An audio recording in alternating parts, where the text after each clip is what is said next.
Silicon Valley Bank se acaba de convertir en el banco más grande de Estados Unidos, ya ha colapsado desde 2008. Silicon Valley Bank se transformó en el banco estadounidense más grande en quebrar desde la crisis financiera de 2008. Entonces, es probable que esto sea el inicio de una nueva crisis financiera como la que vivimos en el 2008. Antes de pasar a meras conclusiones, déjenme hablar de esta noticia que ha dado mucho de qué hablar, al menos en Estados Unidos y bueno, también aquí dentro del país de México, porque recordemos que el que quiebre un banco no es exactamente la mejor noticia que uno esperaría. Actualmente la Corporación Federal de Seguros de Depósitos de Estados Unidos tomó el control de los activos de la entidad financiera de Silicon Valley Bank. En los balances se registran cerca de 175 mil millones de dólares de depósitos de los clientes, entre los cuales se encuentran algunas de las principales firmas de tecnología de California. Recordemos que este banco se enfocaba principalmente en financiar empresas tecnológicas que no eran muy grandes, sino más bien apenas iban iniciando dentro de este mundo.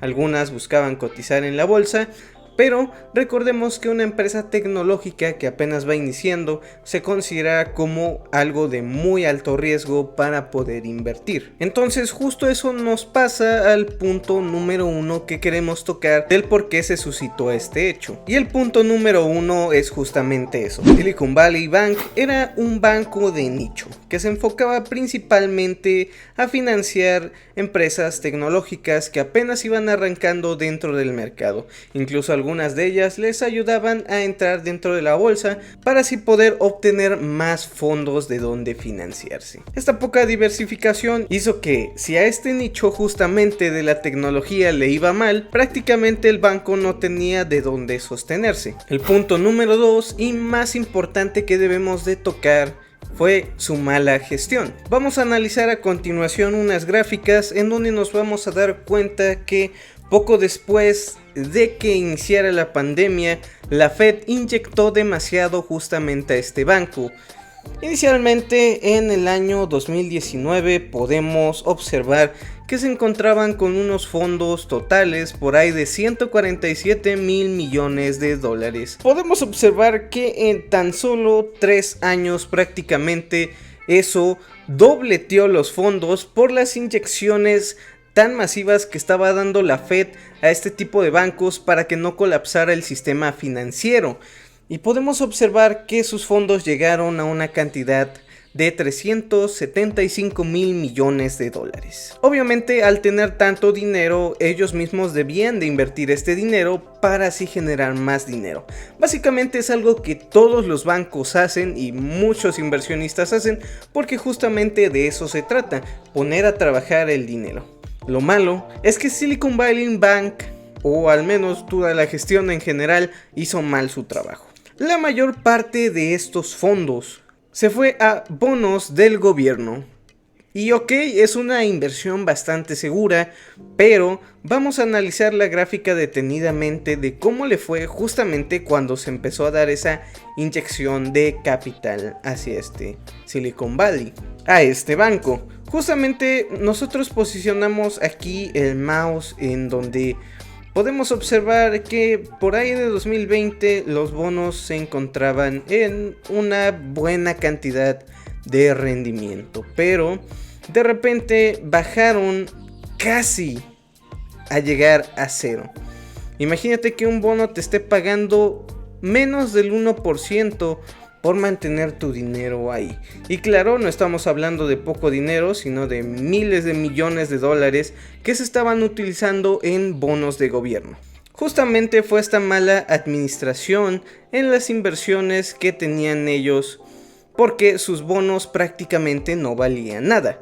Y si nos damos cuenta, ellos al querer vender sus bonos ya en un futuro más para allá, cuando justamente la Fed subió sus tasas base porque necesitaban frenar la inflación, les hizo perder bastante dinero.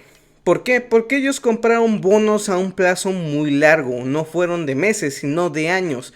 Ellos le apostaron por mantener esos bonos a un año en donde les estarían pagando un poco más de rendimiento.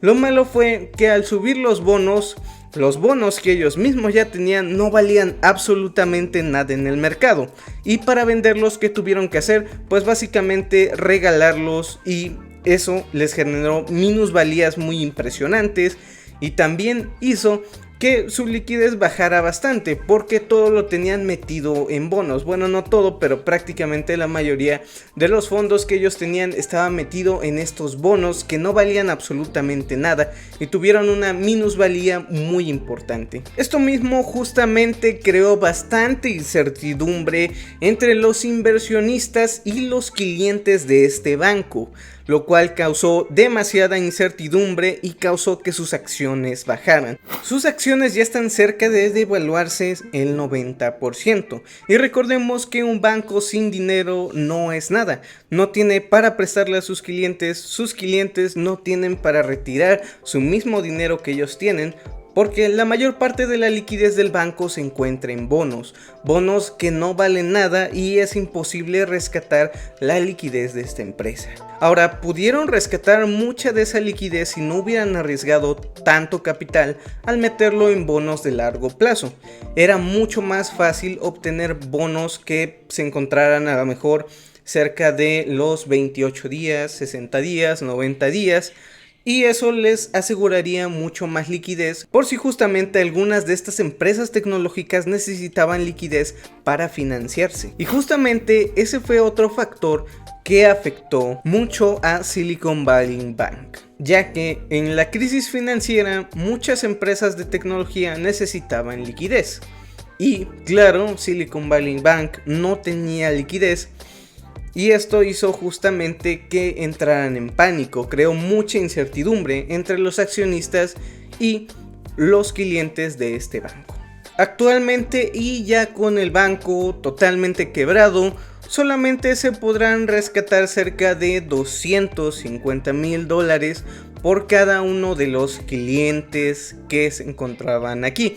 Es un seguro que tiene la Reserva Federal, parecido al de nosotros aquí en México, el IPAP, que si llegara a quebrar un banco te respalda por una cierta cantidad de dinero. El problema de estos $250,000 no es que sean poco, sino que estamos hablando de empresas tecnológicas que movían miles de millones de dólares y los transaccionaban mensualmente. Entonces aquí surge un problema y va a hacer que muchas empresas probablemente tengan un desbalance en sus finanzas, y algunas incluso puedan llegar a quebrar, porque este rescate de la Fed no va a ser suficiente para rescatar a muchas de estas empresas que les surge demasiado liquidez y que han perdido mucho dinero por justamente tenerlo en Silicon Valley Bank. Ahora, dudamos mucho que se replique el fenómeno de 2008, ya que estos dos bancos que han quebrado recientemente, que es el Silicon Valley Bank y Silvergate, son bancos que pertenecían a nichos. En el caso de Silvergate pues se dedicaba a las criptomonedas, y en el caso de Silicon Valley Bank pues se enfocaba principalmente a empresas de tecnología.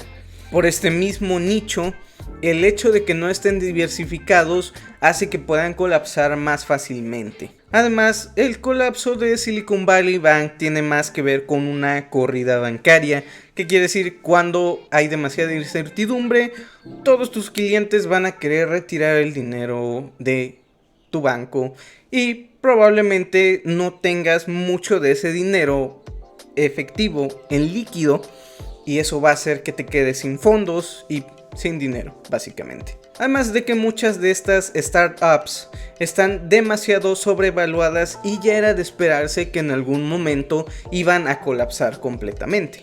En lo personal, pienso que aún es demasiado pronto para anticiparse a que va a venir una crisis financiera a nivel mundial, pero lo que sí es bien cierto es que muchos de estos bancos que se respaldan en nichos podrían colapsar justamente hablamos de que ya hemos estado viendo de que muchas empresas tecnológicas pues ha bajado mucho el valor de sus acciones, han bajado mucho su productividad, han tenido que cerrar fábricas y muchos de estos factores pues impactan directamente en la economía justamente de estos nichos.